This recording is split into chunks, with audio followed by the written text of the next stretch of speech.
हमारा शरीर पंच तत्वों से बना हुआ है, लेकिन हम खुद को नहीं जान पाते। हमारे भीतर क्या है हम उसको समझ नहीं पाते। हम सब कुछ बाहर ढूंढते हैं, हम किताबों में ढूंढते हैं, हम सृष्टि के भीतर ढूंढते हैं, लेकिन वो सब कुछ जिसे हम बाहर ढूंढते हैं वो तो हमारे भीतर ही है। हम एक आर्टिफिशियल हंसी हंसते हैं, लेकिन हमारे भीतर तो अनंत खुशी छुपी हुई है जो बाहर रिफ्लेक्ट होती है। हम गुस्सा होते हैं, हम चिल्लाते हैं, हम हंसते हैं, हम भावुक हो जाते हैं, वो सब हमारे भीतर से निकलता है। ईश्वर हर कण कण में है और उस रूप में वो हमारे भीतर भी कहीं ना कहीं छुपा हुआ है। उस ईश्वर को हम बाहर ढूंढते हैं, लेकिन वो ईश्वर तो हमारे भीतर ही है। हम व्रत करते हैं, उपवास करते हैं, साधना करते हैं, लेकिन किसकी?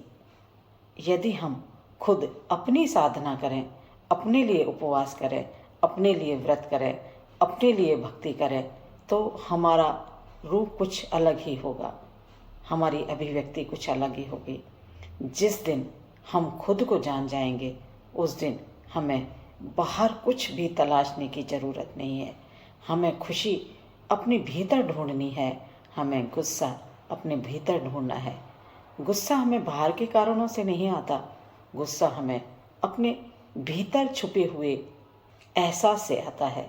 हमारे भीतर जो कुछ भी है वो बाहर रिफ्लेक्ट होता है, और जो कुछ हमारे भीतर का बाहर रिफ्लेक्ट होता है उसी को हम किताबों में तलाशते हैं, उसी को हम मूवीज़ में देखने जाते हैं और खुश होते हैं। हमें हीरो का गुस्सा देखकर जोश आता है, हमें उसकी हंसी देखकर खुशी होती है, लेकिन हमारे भीतर भी तो एक खुशी है जिसे देखकर हम खुश नहीं होते। हमारे भीतर भी तो एक गुस्सा है, जब वो बाहर निकलता है तो कोई भी उसको देख करके हंसता नहीं है, मुस्कुराता नहीं है, अप्रिशिएट नहीं करता।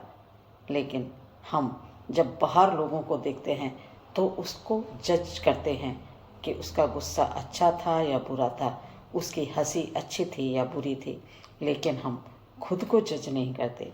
जिस दिन हम खुद को जज करना सीख जाएंगे उस दिन हमारी ज़िंदगी एक अलग तरह से गतिशील होगी। Thank you.